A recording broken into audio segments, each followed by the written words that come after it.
Hey guys, what's up?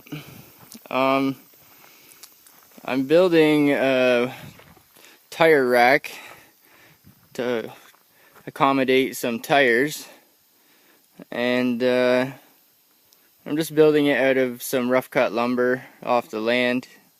I'm using 2x4s, but they're rough cut 2x4s, so they're actually 2 inches by 4 inches. But you can do that. You could build this out of steel or regular milled lumber or whatever. So I'm making it 6 feet tall. I've actually cut these boards to 6 foot 2 inches for the height, and that's going to be the height there.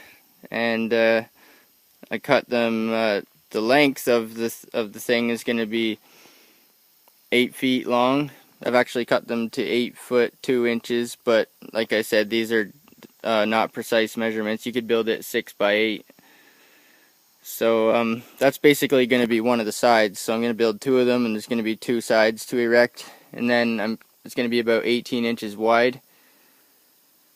So I'm using a nail gun to put these together here.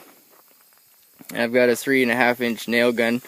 It's a Power Fist model, which comes from Princess Auto, but it's probably the same thing as like a Harbor Freight gun, I guess.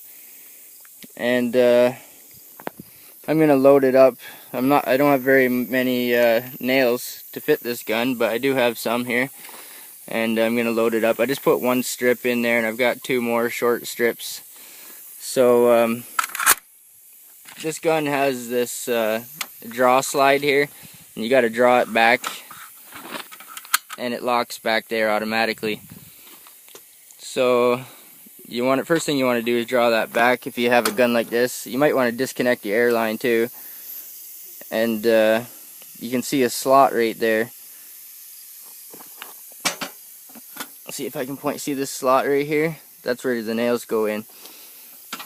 Now, you want to make sure that your nails I think they might only go in one way, but you want to make sure that they're in the proper way.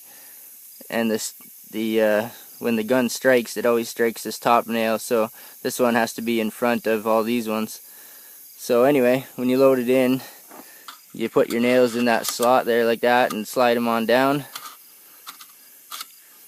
And make sure that they're in the right way. You can load quite a few strips, and this gun will take 2 or 3 strips depending on your nails and whatnot. They take 3.5 inch framing nails.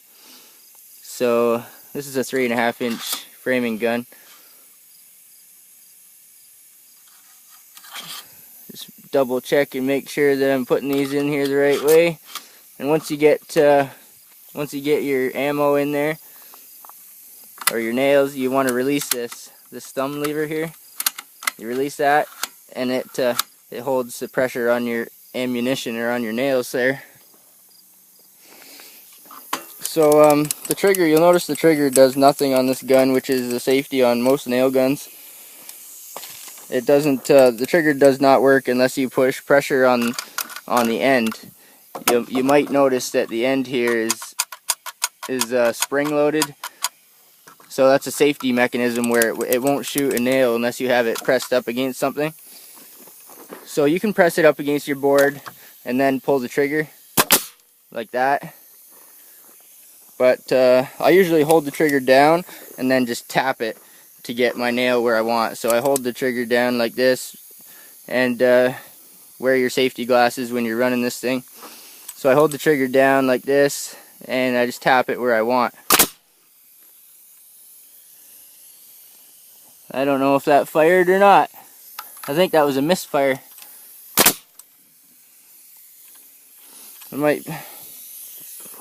I can't tell if it's cycling the ammo properly or not.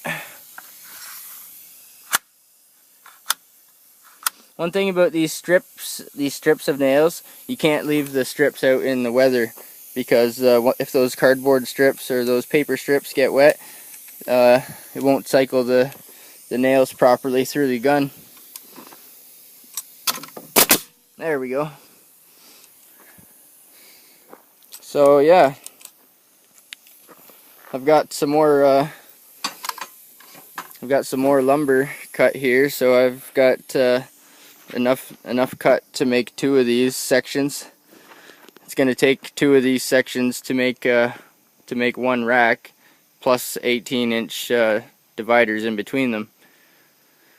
So it's going to be 6 feet tall, 8 feet long, and probably about 20 inches wide, 22 inches wide when you figure the side braces and everything.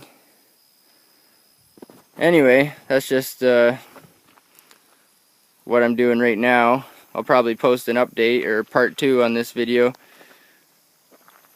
and as I put it together, I'll probably put a screw, since this is going to be outdoors. I'm going to keep this outside, so it should be painted if you keep it outside, and I'm going to put a screw in each joint also, just for extra strength.